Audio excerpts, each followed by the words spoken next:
Can you hear me?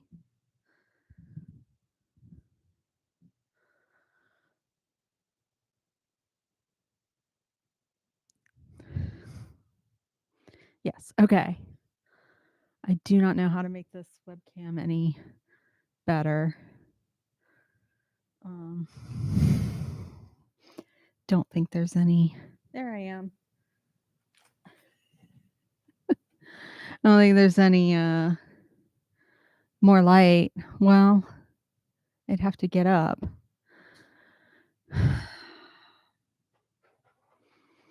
Light. Light is the enemy. Try to push the. There we go. Oh, okay.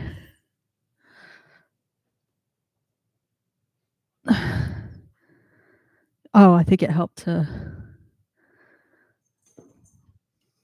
Also, I kind of rubbed stuff off the lens. Can you pull that out more towards you? Yeah. Okay. All right. Do you have your stream settings lower? No, I don't think so. This is going straight through YouTube, so it's just kind of big. All right, there we got another light on. I don't know if that helped. When I first set this up, I set it up to go straight through YouTube, but I do have OBS, and I set that thing up last night, and then I couldn't just swap it out to OBS. So I have to do this first one at least, unless if there is another one, we'll see. I have to do this one just straight through webcam.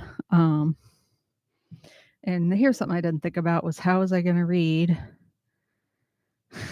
while I had a microphone in my face? I mean, how am I going to read anyway? This is what we're reading tonight. This is where we find out that, yes, I can read. This is my proof copy of in Vineyard Veritas. I am Clancy Nacht. I am one of the authors. And I see Thursday Euclid there in the chat, adding more light and whatnot. And this is a so I think maybe it's just the camera goes out of focus. So this is a cozy romance with bisexual and trans protagonists. And it's really fun, and it's very sweet and very cute. And one of the few books that we have that are, it's a cozy mystery with a romance subplot. And one of the few that I could probably read all the way through online without getting in trouble, that we've written anyway. So, yeah. So here it is. It's available in paperback or ebook, and right now it is free on it's free on Amazon in the ebook version. And I may have to in future try to do this with the ebook version because I forgot I can't see anymore. Forgot I'm old and I have to I guess I could just take my glasses off. Yeah, so I'm gonna try to read couple chapters. These are very short chapters. Just see how this feels, if it's weird. And I think it's already weird, but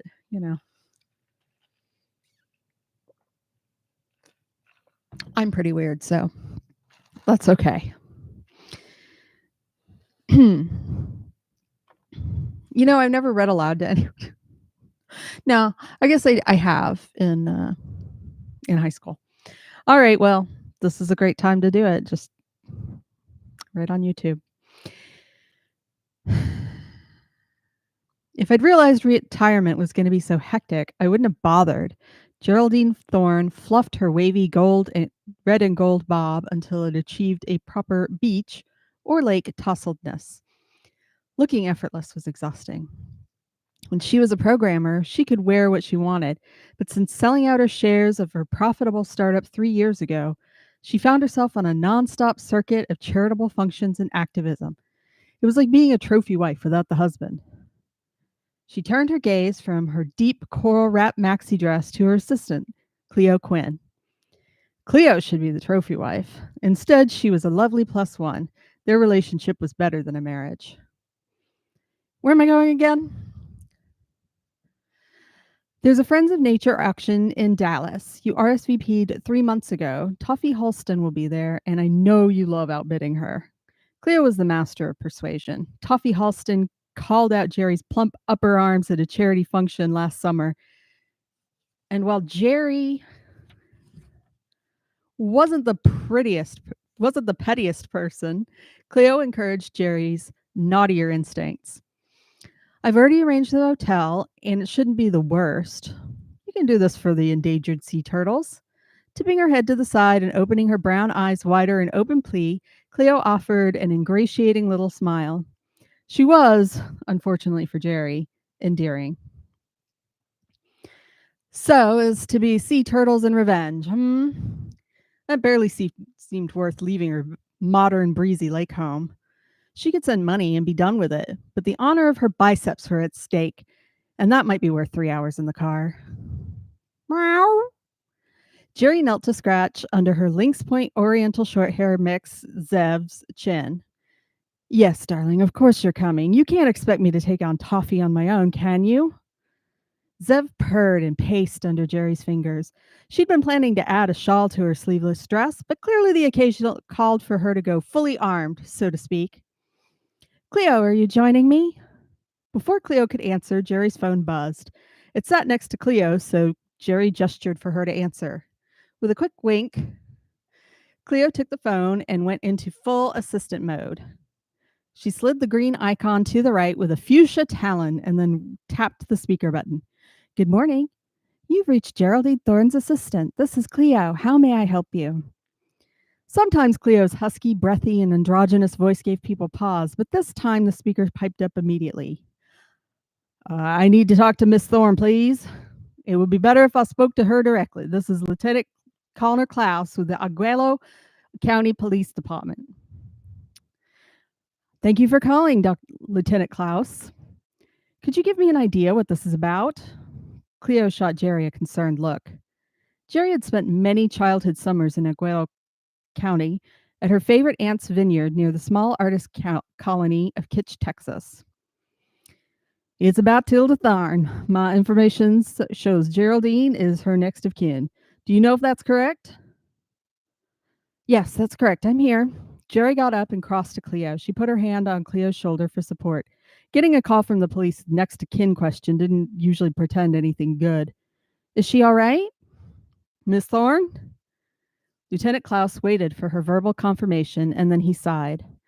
I'm sorry to be calling you like this, Miss Thorn, but your aunt was found by the housekeeper early this morning. She'd fallen in the bath, and there was nothing we could do for her. Are you able to come out to Kitsch and handle her final arrangements? I will figure out this accent one day. Cleo made a soft gut punch sound and covered Gerry's hand with her own larger one in sympathy. Gerry sat down next to Cleo, taking a moment to let the words sink in. It seemed impossible that her spry, wisecracking aunt would have died in the bathtub. Not alone, anyway. Of course, I'm a couple hours away. Should I go to the house? Do I need to slip in the tub? Her thoughts were no more organized than her words. Zev jumped from the floor into her lap, purring as he rubbed his cheeks against her chin, attuned to her drop in mood. Yes, Miss Thorn, slipped in the tub. She's with the medical examiner now. We don't believe there's any foul play, so if you'd like to stay at her house while you settle her final affairs, that'd be all right. I'll give you my number and you can contact me when you're here. Lieutenant Klaus read off his number and extension. Cleo noted it, which was good because Gerry was still in shock. But that doesn't make any sense. Maybe she was kidding herself because of the suddenness. Who hadn't had a scary slip in the tub? Despite how much Aunt Tilda loomed large in Gerry's mind, she was merely a human after all. I would like the results of the autopsy couriered over when they're available. I'm heading to her house." Before Lieutenant Klaus could object, Gerry pressed the red button on the phone, cutting him off. "Toffee will have to wait. It looks like we're headed to Kitsch." She stood and headed to her bedroom to pack. "Come along, Zev." All right. Chapter 2. Are you guys ready for chapter 2? I need to start doing accents, right?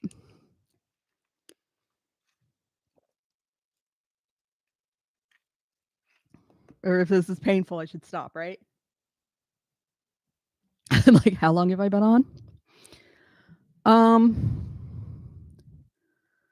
Let me see. We'll just do one more chapter, I think.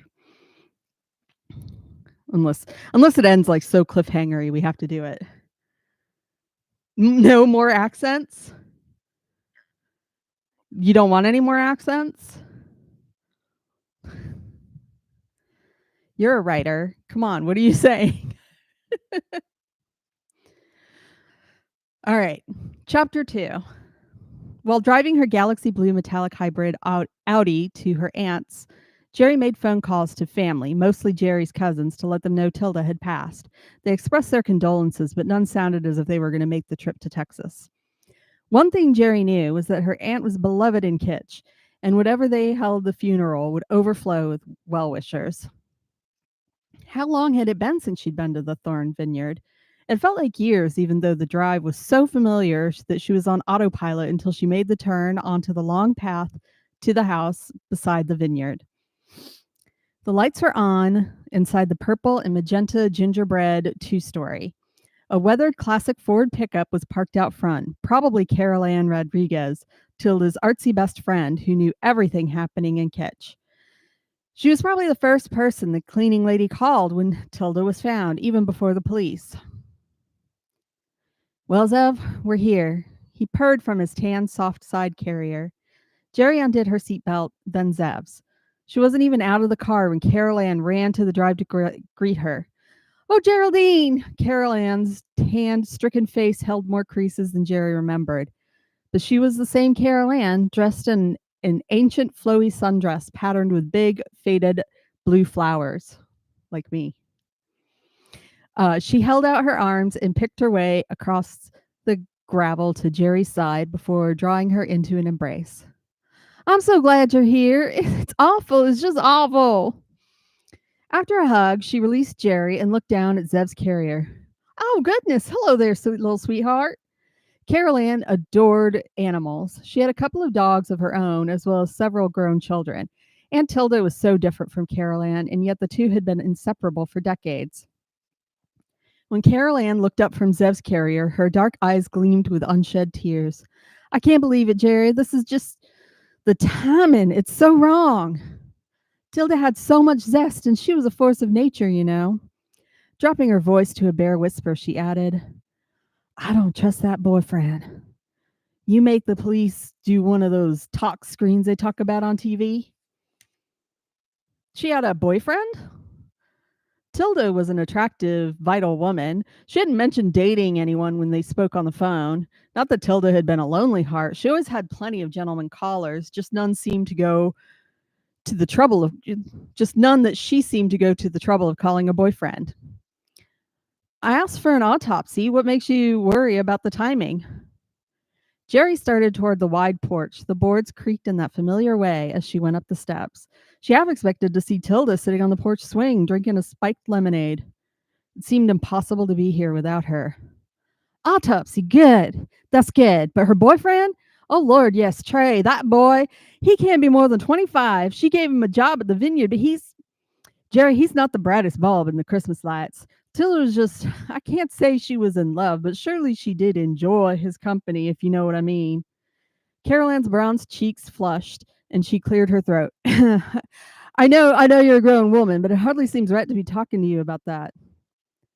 25? That was young enough to be Gerry's son if she had kids, which she hadn't, but oh my. Stepping ahead of Gerry, Carol Ann opened the plain windowed side door and let them into the kitchen.